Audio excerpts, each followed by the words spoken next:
अस्सलामु अलैकुम वरहमतुल्लाहि वबरकातहू। आज की कहानी का अनवान है सब्र और यकीन।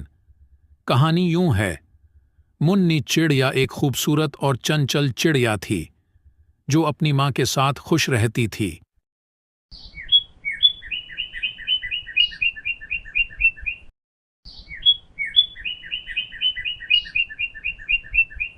एक दिन वो उड़ते उड़ते बहुत दूर निकल गई और इतनी दूर जा पहुंची कि उसे अपनी माँ का पता न रहा।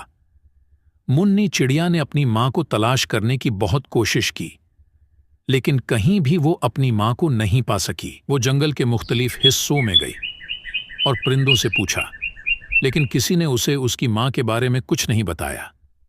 भला आखिर मुन्नी चिड़िया थक हार कर एक जगह बैठकर रोने लगी। अचानक एक बुजुर्ग चिड़िया उसके पास आई और बुजुर्ग चिड़िया ने मुन्नी चिड़िया को तसल्ली देते हुए कहा, बेटी सब्र से काम लो और अल्लाह पर यकीन रखो। वल्लाहु युहिब्बुस साबिरीन, और अल्लाह सब्र करने वालों से मोहब्बत करता है। बस अपने रब की ज़ात पर यकीन रखो। बेशक वो हर चीज़ पर कादिर है।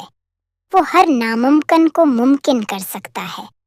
तुम्हारी माँ तुम्हें तलाश करते हुए तुम तक पहुँच आएगी। थोड़ी देर बाद मुन्नी चिड़िया ने अपनी माँ की आवाज़ सुनी जो उसके पास आती हुई महसूस हो रही थी। मुन्नी चिड़िया ने खुशी से अपनी माँ की तरफ उड़ान भर दी और जल्द ही माँ बेटी दोबारा मिल गईं।